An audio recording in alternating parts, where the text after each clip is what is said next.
So it's less about what product I create. And that's what people do. Like, should I do a 90-day program? Should I do this physical product? Should I do this thing online?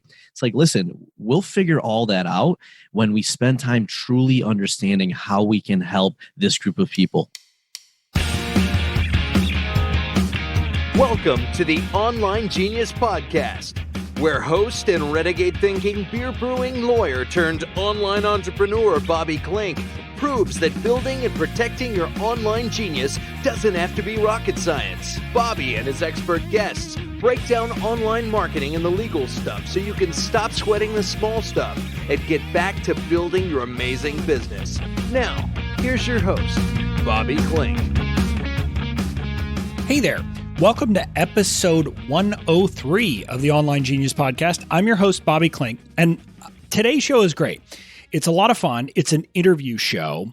It's a show with some of my friends, and I say this, it's a couple, and I've met her in person. I've never met him in person, but they're actually returning guests. I'm having Tom and Ariana Sylvester back on the show. They were on the show way back on episode 27, so over a year ago.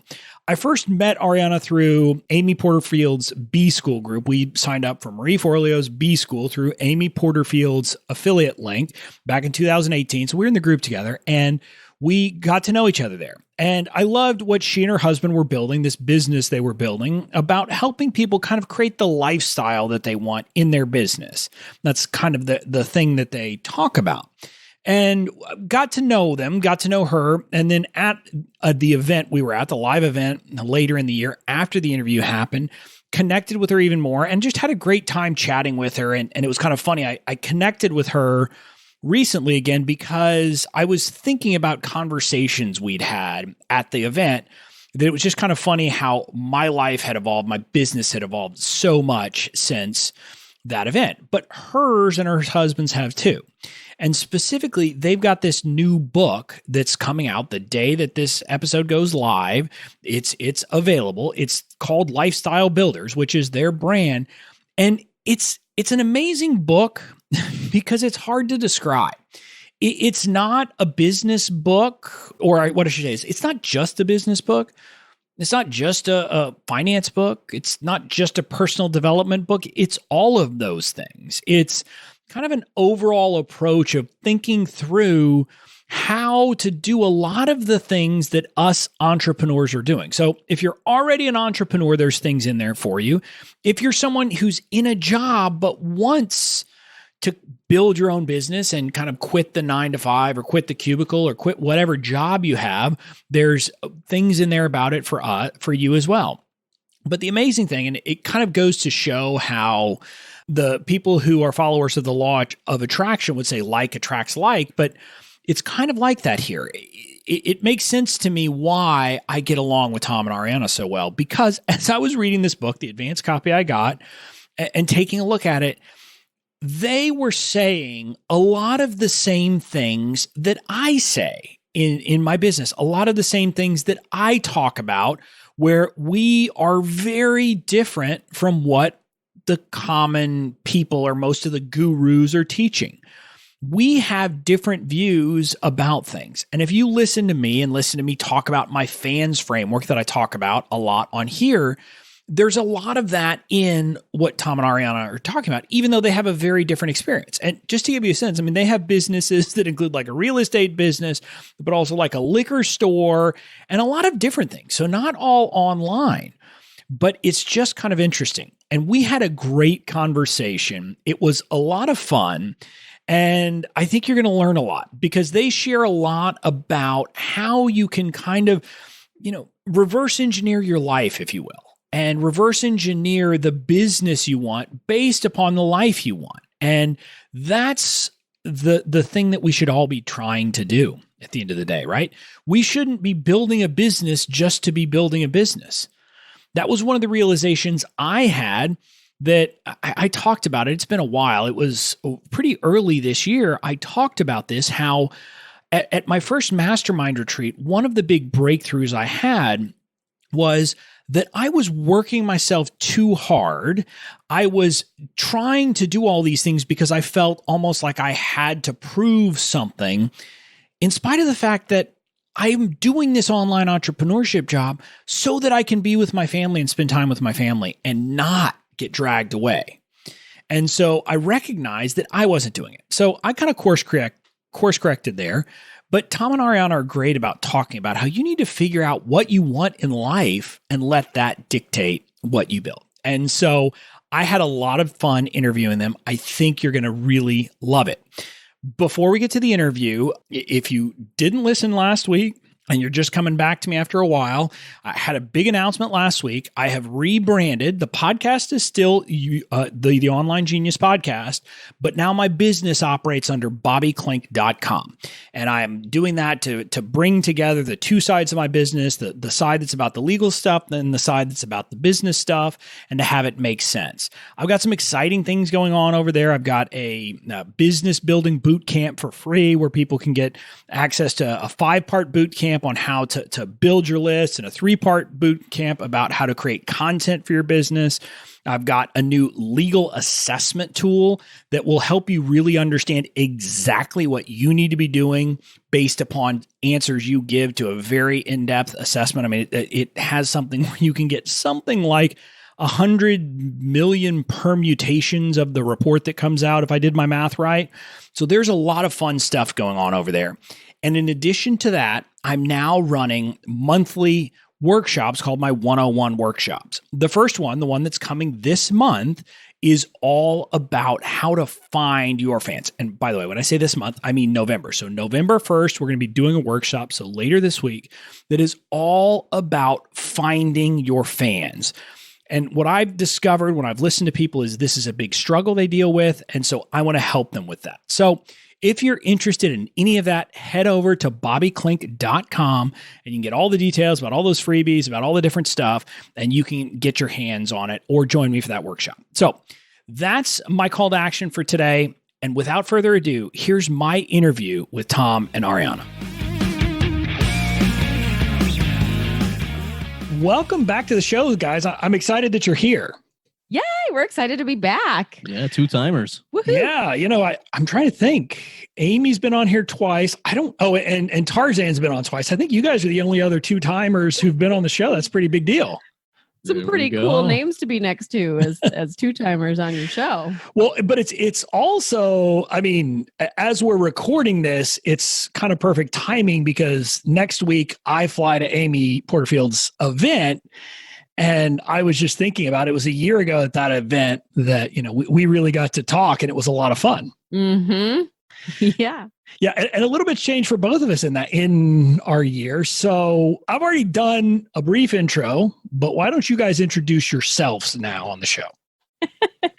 Yes. So we are Tom and Ariana, co-founders of Lifestyle Builders, and we help entrepreneurs figure out the right business for them to create the lifestyle that they dream of with their loved ones. And we do that with our podcast, our programs, and our upcoming book. Well, and listeners, just so you know, Tom is not nearly cool enough to be with Ariana. That's clear. You know what? That is something that you and just about everybody else in the world agrees on. And I say that, I think I've only ever met Tom on the internet. Yeah. So that's probably why I say that. No, you're right. It would be the same in person. He is a pretty cool guy, and our kids think so too. Okay. Props.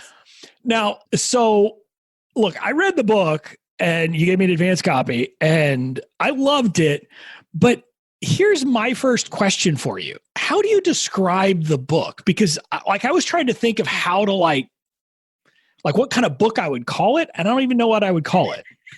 No, and I don't mean that in a bad way. I mean it in a good way. I totally know what you're thinking of. And to tell you a story, Tom and I went to the bookstore because one of the things that the publishing team said was like, go get a feel for what's on the shelves, the different categories, and that helps you kind of figure out like how to market your book. And we went to the bookstore and we stood in front of the business section. And we're like, okay, well, obviously it would fit here. But then we kind of gazed over at the personal finance section and we're like, well, we do talk about the money piece, like that's an important part. And then we walked down the aisle to like the personal development life section. And I was like, but we also talk about this stuff. And I was like, how do we figure out where our book is supposed to go? Well, and I mean, that was actually a big part of writing the book, because there's a part at the beginning that I write and I said, you know what, most of the stuff in here isn't original. And, you know, we always try to give credit because we're building on the ideas that we've learned over, you know, our lifetime from other business owners, from other books and podcasts, and then our own experience. And what we found really differentiates the book from anything else is it really combines all of that. So it helps you figure out, like, all right, what kind of life do we want, and some goal planning and some of that. It does some of the personal finance and then ties in entrepreneurship and how to actually like leave your job. So it's even a little bit of like career development and that type of thing. And that's what we've been hearing from people. They're like, it's so nice that it's all connected, because there's a personal finance book and I get that, but then how does that tie into like entrepreneurship and like really living my life when I feel like I got to be restricted on a budget or something like that? Yeah. I mean, what struck me about it, look, I'm obviously not looking to leave a job at this point, which is, you know, part of this, obviously you're helping people who want to kind of get out of their job to something else, but I still found it valuable. And so that's what I was thinking. Like, it's all of these things in one, which I really loved. And so I did love that, but I also love this running, what do you call it? Like, you know, Tom's take and Ariana's take at the beginning. It's kind of telling the story, you know, of your development. Tell me how that idea came about for that being the way that you would structure the thing. Yeah, well, you know, it's kind of funny because, you know, as Ariana got pulled into business, what started happening, like with a lot of people in our audience, was they were like, well, I'm team Ariana, you know, like I like to wear comfy clothes when I work. And other people, that's the one thing you pick. Yeah. And other people were like, oh, well, I'm team Tom. I got to like dress up or get real clothes on. Otherwise, like I'm a bum all day. And so in our audience, people started like aligning with one of us or the other one. And then as we were deciding to write the book, we're like, we're so different. How do we write this so people understand like who's talking? And one of the things that came up was, it's like, well, every time we tell a story, like I'll tell it and then Ariana will be like, all right, that's not really what happened. Let me tell you the real thing.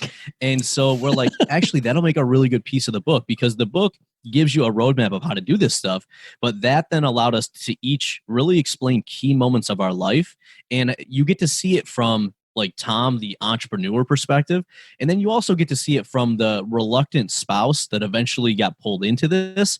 And what people have really said was, they're like, you know, it's so cool because I get to connect and understand not only the perspective I have, but it's helped me to understand like what my spouse is thinking. And I'll read it and then I'll be like, hey, you got to read this because they're totally running into the same things we did.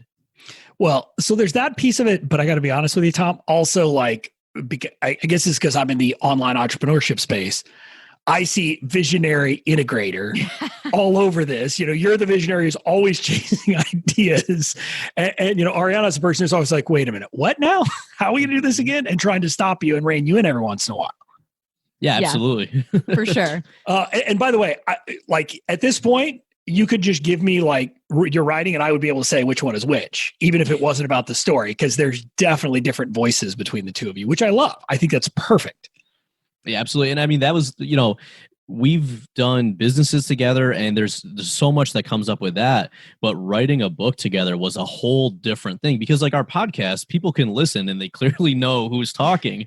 And when we did the book, like it was just so much more that went into it than we ever thought, you know, trying to write a book together. Yeah, I always wondered how that would work. I'm not someone who could ever write a book with someone because I'm a high D, so I would kind of take over. But I did my best to control my high D.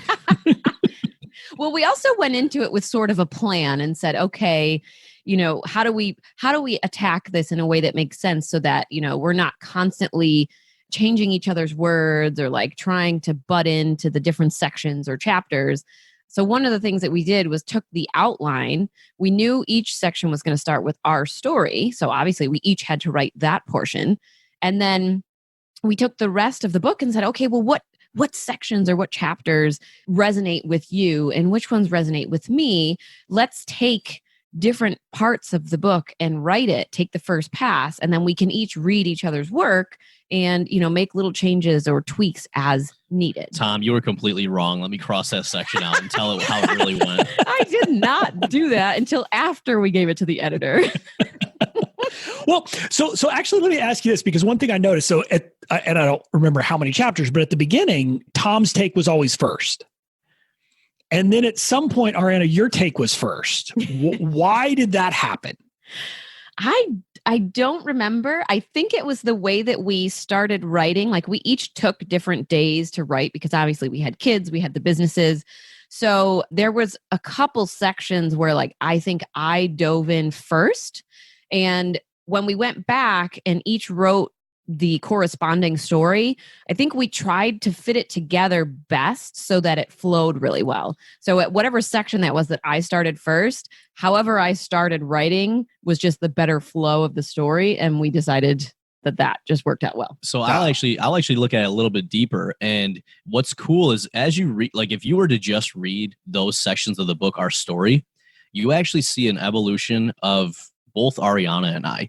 And for me, it was less about, like, at the beginning, it was all about, let's build the businesses, let's make this money so we can quit our jobs. And then it really shifted into, like, being able to be home and be more family focused.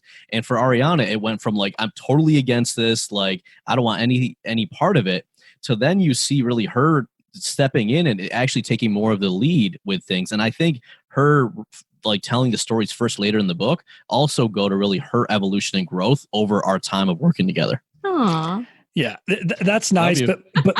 But Tom, you're also, you're kind of sugarcoating the beginning parts. Listeners, the beginning parts are basically that Tom goes and spends thousands and thousands of dollars on get-rich-quick schemes and tells Ariana after the fact. Yeah, I tried to gloss over those pieces.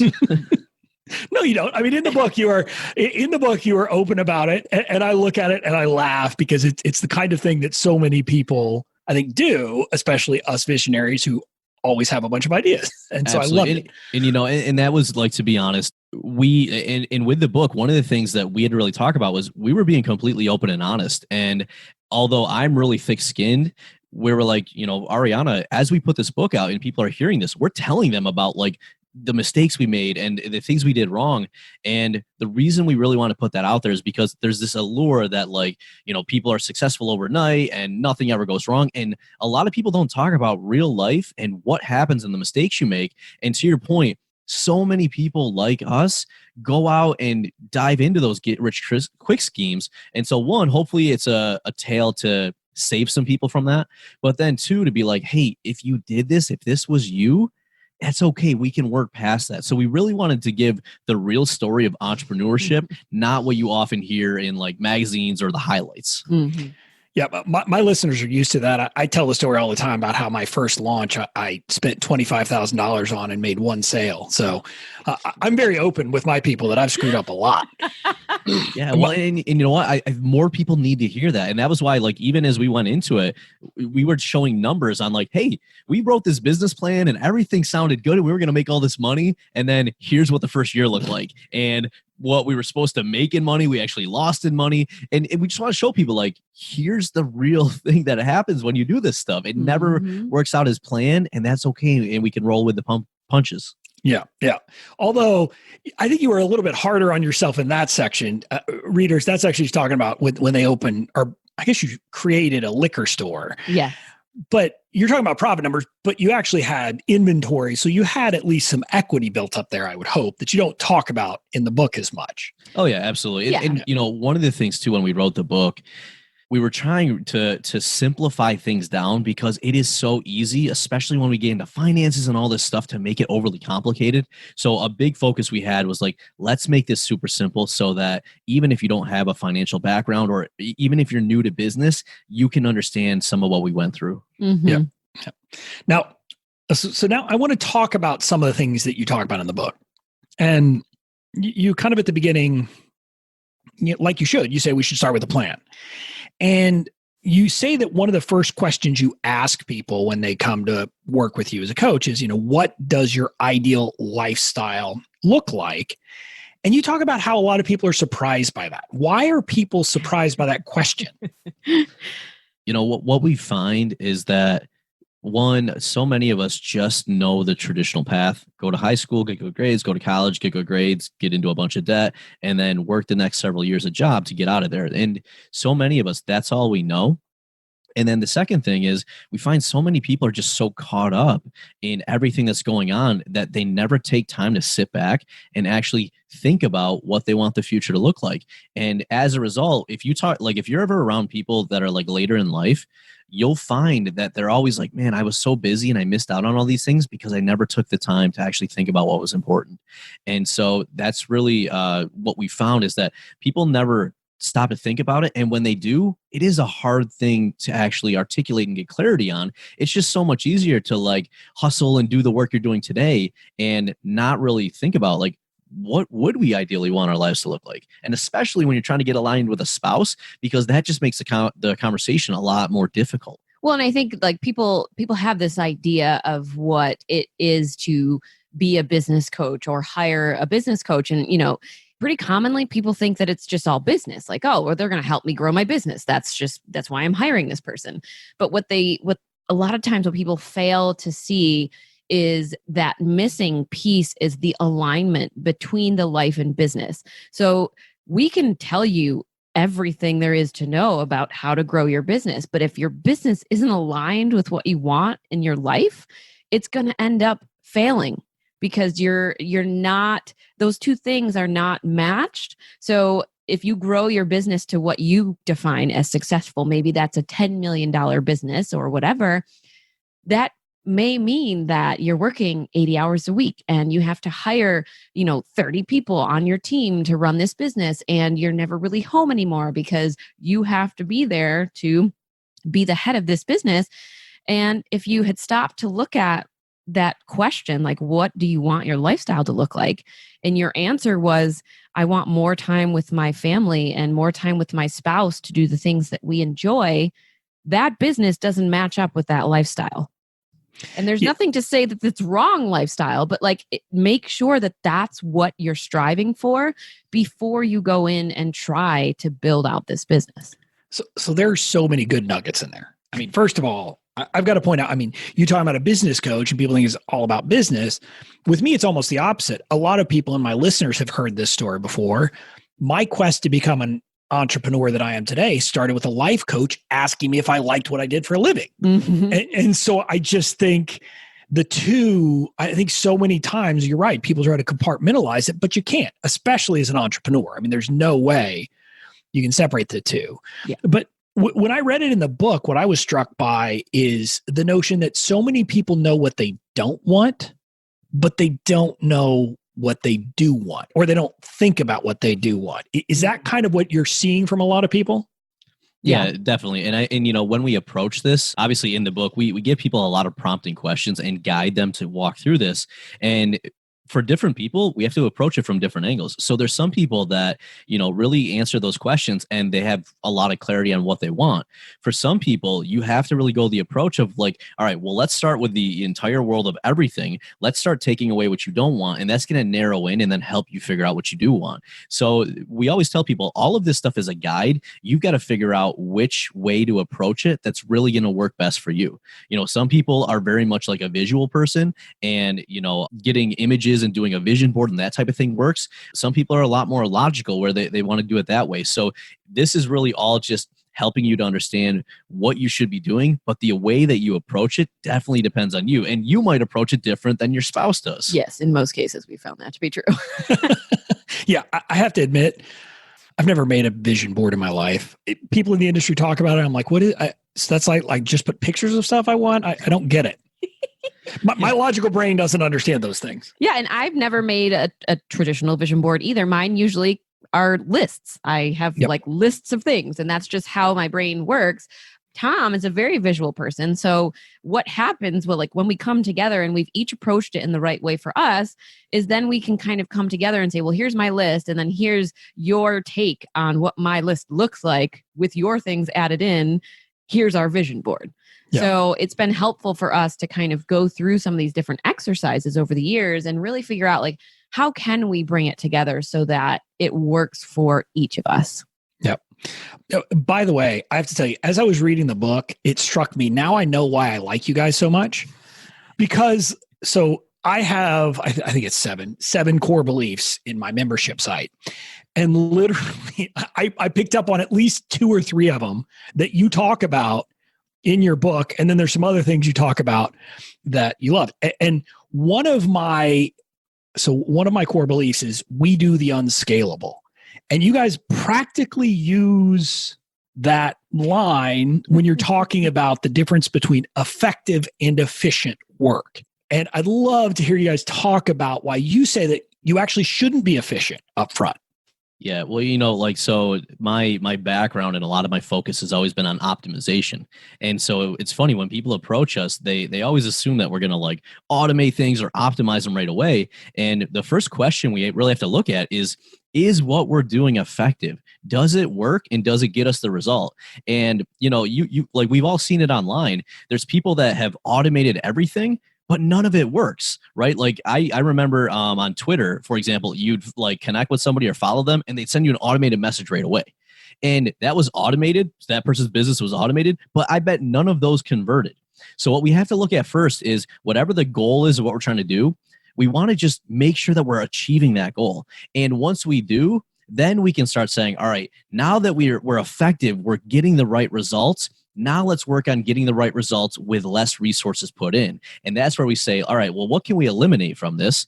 What can we then automate? And then ultimately, what can we delegate? But far too many people are trying to do it in the opposite order. They're like, how do I do this with the least amount possible? But they're never actually getting results. And then they end up stuck in this mode for like years where they're just like, I don't understand why it's not working.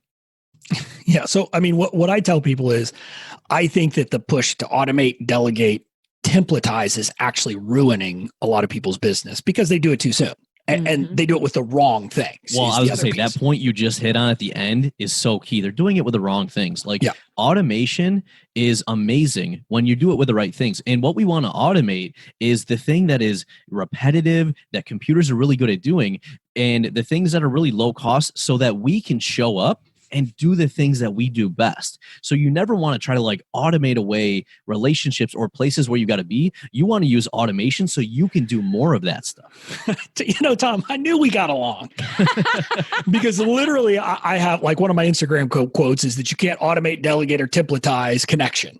Yeah. And because that's what people are trying to do. And I've talked about this and this I think is a perfect example because Ariana, you and I, we were like literally just going back and forth on Facebook Messenger to set this up. Whereas I've had people approach me to be on my podcast, like I have a bigger list than them, for example, they'll approach me or they approach me to be on their podcast. And as soon as I agree, they're like, okay, deal with my team. And I literally don't talk to them again. Which I'm like, wait, what? I don't understand. We're not friends. It's not like we have a rapport. I'm like, I don't get it. I just don't understand that approach. And so I love that you guys aren't like that and aren't teaching that because I believe that to me, building relationships, connecting, engaging, it's not part of my 5% work. It's part of my 1% work. It is the most important stuff that I think any of us are doing in this world. Yeah. Yeah. Well, and like we even talk early on in the book, when we talk about the future, a lot of people immediately go to the things they want and the experiences they want. And what we find is that what truly makes them happy is the relationships that you build and the impact that you create. And early on, a lot of people don't focus on that or don't think about that, but that's what truly makes us happy and makes so many of us fulfilled. Yeah. And again, I like to tell this story that until a year ago, it was a little more than a year ago, it was in August when Amy Porterfield's event was last year, but I thought I was an introvert. And Ariana laughs at this. Clearly. Because me being around online entrepreneurship, be like, no. But the problem was I'd just never been around the right people before. Mm-hmm. I'm shy when I'm not around the people that I can really, have these kinds of conversations with. And I stress this so much to people. If you find your people, you want to connect with them. Now, there are introverts. I get that. There are people who are actually drained by being around people, but find your people. And so I love that you kind of are talking about those relationships and those things as an important piece. Yeah, well, and 100%. I think there's different ways to do that too. Like you talk about the introverts and the extroverts. We're not telling introverts that you have to go to events with thousands of people. Right. There are very specific events out there where you can go and meet with a small group of 10 people. You can go to local events. You can meet up with somebody for coffee and just have a one-on-one. So it's not about the quantity of connections you're making. It's about that quality. So find the right people and then make sure that you're doing it in a way that feels good for you, because not everyone wants to go to a huge, humongous entrepreneur event and like be surrounded by people. Like that's actually anxiety inducing for them. Right. So don't do that. Do what feels good for you and find those connections that matter. Right. And that's absolutely right. I agree with that. But the point is, connect with people. It just, so I am a mentor for the group this year. And I made the point that it's this event. How about, I know we're online entrepreneurs, and so there will be a tendency at these events often to have our phones up to do Instagram stories or Facebook Lives. And I said, do me a favor, actually connect with some people, put the phone down. And I'm hoping some people will follow my advice on that, but we shall see. Now, another one of the things you said, and this is not one of my core beliefs, but that I loved. So you referenced I don't know if it's a quote or a saying that, entrepreneurs jump off a cliff and build the plane on the way down. Can you talk about your thoughts about that saying? I actually don't know if that is a quote or if it's just been a concept that's out there, but you'll hear it a lot with like the people that are they want you to take the risk and like just quit your job and your business will work because it has to. So that's the concept, is like, don't worry about it. Fly your plane or jump off the cliff and your plane you'll build it on the way down. And that just for us for a long time has just really, it hasn't sat well, because obviously we're married, we have responsibilities, we're parents, we have kids. That's not an option when you have people counting on you. Like if Tom had just quit his job and planned on building the plane on the way down, that could have left us in a very precarious position. And that could have also ruined relationships. So to hear people telling other people do that, it irks me to no end. Well, I was gonna say, in all I can picture is like Wile E. Coyote jumping off the cliff, building the plane, and then what happens if you didn't give yourself enough space to build the plane? Well, you crash. And one, I think a lot of people say this because they're hoping and they're trying to jump on the trend of everyone else kind of saying, oh yeah, just leave, quit your job, burn the boats. But there's also a survivorship bias here where, people say, well, this person did it or I did it, so of course everyone else can. But the reality is there's a lot of people that, it's a terrible idea to leave because you've got responsibilities or you have debt or you don't have any savings. And guess what? Those people end up spending all their money, maybe going further into debt. They spend all their time. It doesn't work. They have to go back to a job. Now they're demotivated. And it was just a terrible thing to begin with. And you can't build your business the way you want to if you're constantly worrying about money or stress or having to make the next sale. Yeah, I mean, maybe they spend $7,500 on a real estate investing course. Yeah, and you know what? Like the only reason we got through that was because we had a job. Yep. Right. And a lot of people are bashing jobs and trying to just leave. Listen, if you hate your job and you don't like it, find another job. Find a job that is going to give you the skills and allow that to take care of your life so that you can build the business on the side in the way you want. And a big thing we tried to do in the book was give people decision-making frameworks to say, like, here's how we did it, here's how other people did it, but here's some of the questions and some of the things you should consider so that you can customize this to your situation. Yeah, and this is funny because I talk to a lot of people who are building scalable businesses like courses, memberships, things like that. And what I tell them is I said, look, if you've got a job or one-on-one work that will pay your bills, keep doing that. Yes. Because you keep doing that and then you can just keep reinvesting the money on the other piece till it actually gets going. And, when you look at a lot of the people who've been successful, that's what they did. And so I think it's great advice. But the other piece I think people should realize is it depends on you, not just on the quitting your job piece, but like I'm someone that if I put a date out there, I will get it done. So I kind of have to do that. I don't burn my boats, but I set a date and I announce it and I put a stake in the ground, and that often forces me to do something. But I know a lot of people, if they do that, they get overwhelmed and it just destroys them. So I think you got to know which way you operate better. Yeah, that's for sure. I'm very risk averse. So that is why it took us so long to build the businesses that we have, and why just jumping off the cliff and trying to build the plane on the way down wouldn't work for me. And there's a lot of people out there where it might work for them, like you. They could put a date out and that would give them the pressure to work under, and they work better under pressure, but their spouse may not feel the same way. So that's why we talk about in the book too, like building the runway not only gives you peace of mind for your spouse and a little bit of financial security, but like that's saving your relationship, because for a lot of people, that is a huge point of contention. Yeah. Well, and here's the thing too, and a lot of people overlook, like when we built our first 2 businesses, we had to build them so they could run without us because we were still working jobs. So we have a physical wine and liquor store that somebody physically has to be at. And because we couldn't be there because we had jobs, we had to ask the question, what does this have to look like to be able to run without us? And that is such a huge question if you're going to try to build a scalable business, because it is so easy for you to say, I'm going to wear all the hats and I'm going to work 80 hours and hustle and do all of that. But when you have a job, it forces you to think differently, and it forces you to actually think like a CEO and say, how do I build this business so it operates without me? Because part of my time is dedicated to my job. And if you think that way, by the time you leave, you will actually have a business that has been built in a scalable fashion because you weren't able to be there all the time and hustle and do all of that. Well, I mean, and isn't that, and I don't remember you talking about this in the book, maybe you did, but if your business can't survive without you, all you've done is built a job. You haven't actually built a business at the end of the day, if you have to be there working every day, day in and day out. Correct. Exactly. And that's where a lot of people get stuck because they don't realize that, like I talked about this actually the other day on Facebook, and I talk about it a lot.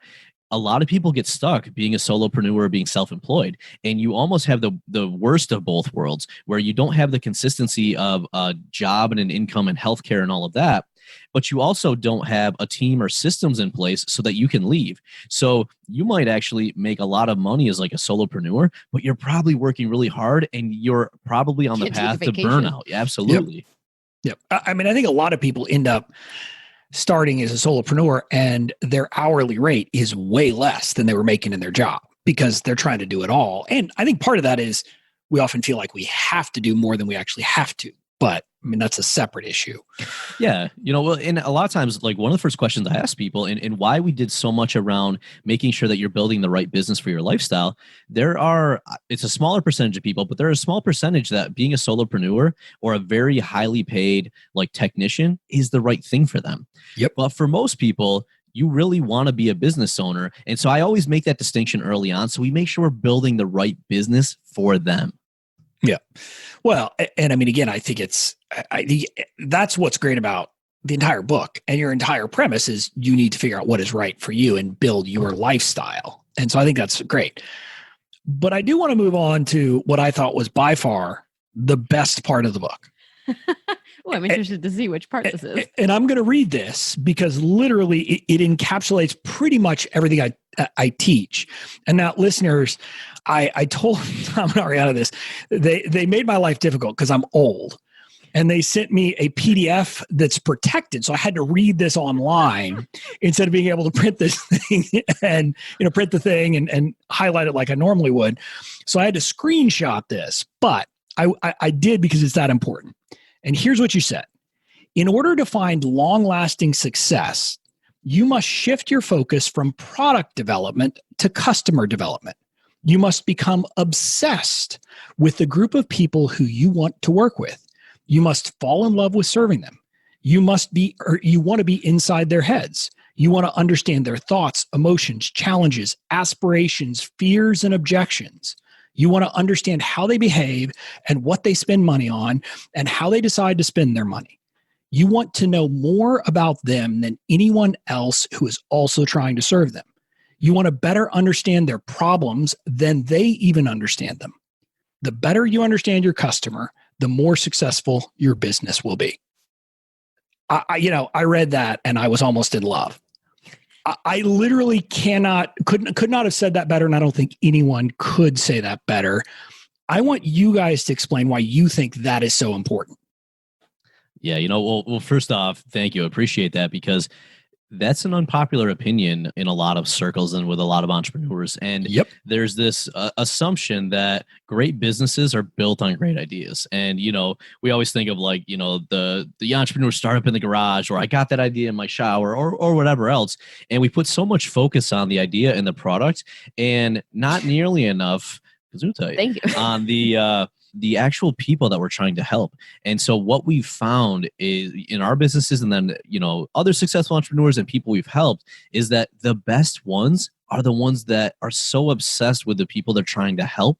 And they're building their business in a completely different way because they're basically trying to serve that group better than anybody else. And that serving word is so important. So it's less about what product I create. And that's what people do. Like, should I do a 90-day program? Should I do this physical product? Should I do this thing online? It's like, listen, we'll figure all that out when we spend time truly understanding how we can help this group of people. Yeah. I mean, just so Tom, I basically teach people my framework I call the FANS framework: find, attract, nurture, and serve. Nice. And basically what I say to people is your differentiator. Like, what I ultimately teach people is basic. I teach people email marketing and content marketing. But the reason why people are going to listen to me is because I know them, because they know me. And so that's why it resonated with me that if you make it about the product, you become a commodity. Mm-hmm. If you make it about you serving them, you're never a commodity because nobody can be you. And I loved it so much. Yeah. And when you look to grow your business, it always comes back to, all right, what does this group need? What are they not getting? What problem isn't being solved? And that helps you to define what you do next. Whereas when you think it all comes from the ideas and the products, you've seen people that have 100 different products because they just keep creating new things and their business isn't growing the way they want because none of it's actually serving their customers. Wait, you're telling me I don't just need some ninja marketing tactic? That's not the solution? Wait. It's so funny because especially in the online digital marketing space and even outside of that, the number one thing business owners think they need is more leads. And the reality is most businesses don't need more leads. They actually have a fundamental problem with the foundation of their business, or they don't have the right systems in place. And most businesses, if they had more leads, wouldn't even be able to either convert them into customers or ultimately deliver and make them raving fans because the rest of their business isn't set up that way. So whereas most business owners think it's the leads they need, it's really most of the other areas of the business. Yeah. I mean, the way I look at it is honestly that the people who are successful don't worry about vanity metrics. They worry about connecting with the people they already have. And when you do that, I just think, things are so fantastic. And so, like I said, this is basically it's all my new messaging. So as we're recording this, guys, I'm literally rebranding the week before this episode goes live. I'm rebranding just to BobbyKlinck.com. And my whole message is quit looking for secrets, get back to basics. Love it. Because that to me is, everybody does all this. And at the end of the day, I think you and I all agree, find what people need and serve them. And that's all you got to do. And you'll be successful. Yeah, well, people come back to us all the time, and one of the biggest compliments we get is they're like, you guys take these things that are so complicated and make them so simple. And after we talk, they're like, I don't understand why that was so complicated before. Yeah. And again, I see all of these people out there, all these gurus trying to sell people on some kind of, secret strategy or ninja tactic. And it makes me so sad because I fell for that stuff too. But that's why I have a love-hate relationship with marketing in general because of all of the the sexy story marketing out there that you see, and it's really just a lot of fluff. You need to get back to basics and have a solid foundation. And that stuff is boring. Nobody wants to hear that. So, they fall for the sexy marketing tactics, and then after that, they're like, oh, yep, should have listened to you. Definitely need to go back to basics. Well, and I mean, it's funny. One of the things we realized over time from the people that, worked with us and had success versus maybe the ones that didn't, we found that most people actually have to go and fall for one of those get rich quick schemes or, fall for maybe some of that sexy marketing, because then afterwards they're like, oh, that's not what's going to make it work for me. It's really about putting in this work, doing the boring stuff. And ultimately, I'm ready to do that now. Or they say, I just want to fall for the next get rich quick thing. I'll keep doing that, and then I'll eventually leave. Yeah, and those people don't stick around. I mean, the funny thing is, the people who survive are the people who do all of it right. And yes, we get good at the marketing stuff too, but that's not what our business is based on. Mm-hmm. So the one other part I wanted to talk to you about is I love the analogy of the engine and the car. Can you walk through? An analogy guy. Yeah, well, I know. Yeah. And so I wanted you guys to walk through that analogy and kind of explain that thinking. Yeah, so my background is computer science. I spent years in corporate, and one of the things that I found was that there's all these ways of looking at things that are so complicated that we want to say, how do we really simplify this? And if we think about what we're doing as a business, it's a couple things. One, we call it the business engine. And you basically want to build this engine that, just like a car, the pieces are working together to make it go. And so, we lay that out with basically your business engine is, marketing, it's sales, it's operations, and then it's finance. And so we lay out those components so that people understand that these are the major areas of your business, and understanding what needs to be in place. And we even say, here's the basic processes for each. Here's some of the key numbers you should be looking at. And the goal is we want that engine running. To your point earlier, we want to make it effective, and then we'll work on making it efficient. And so the engine is kind of the day-to-day the day-to-day running of your business. And early on, you're probably going to be playing a lot of those roles, but you want to consistently get those off of your plate and make sure that you're then able to be the driver of the car. So the engine sits in the car. And then to be the owner of the business, to be the CEO, you need to be able to set the direction of the car, right? The navigation piece. You need to be able to make sure that the car is heading in the right direction at the right speed. We have to make sure that we're able to look at the dashboard and make sure we're not going too fast or too slow. We have to be able to understand if there's warning lights like, hey, if your fuel is low, we got to pull over and fill that up. So we really wanted to just make a very simple way for people to understand how we build a business and ultimately what role you should be in. And we found that, the engine and the car were really good ways to explain that in a simple way. Good visual way too. Yeah. And so Ariana, are you the person who smacks Tom and gets him in line when he's trying to take you in the wrong direction? Yes, either that or one of the children. Daddy, you took a wrong turn.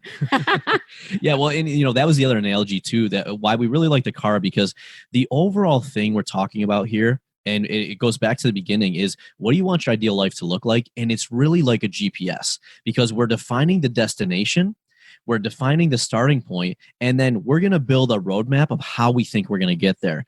And your business is really the vehicle that's going to help make that happen. So it really, what we found, tied it all together, because integrating the business into your life, the vehicle is literally what's going to drive you to that destination and your ideal lifestyle. Yeah, and I think that's great. And one thing I did like, I think we probably talked about this last time you were on the show, but I think listeners should hear it. I want you to talk about, you guys do something fun. I don't know if you only do it in the summers, but your Fridays.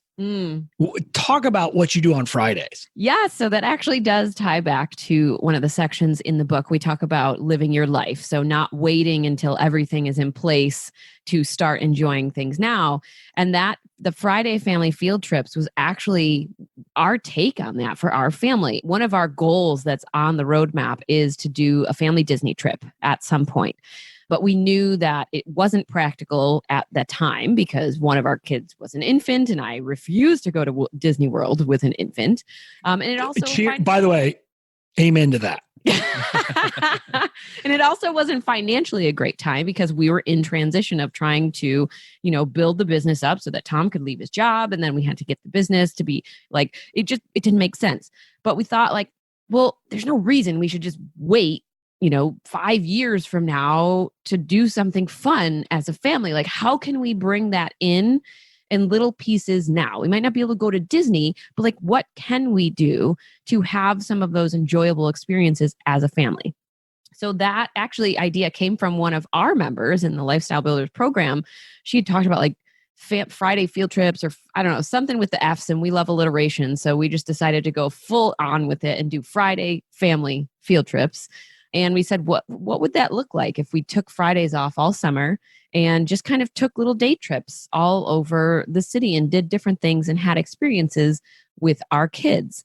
So that was for us, like taking that small step towards Disney World and allowing us to do something now that is closer to our ideal lifestyle instead of waiting until we are at, quote unquote, the right time.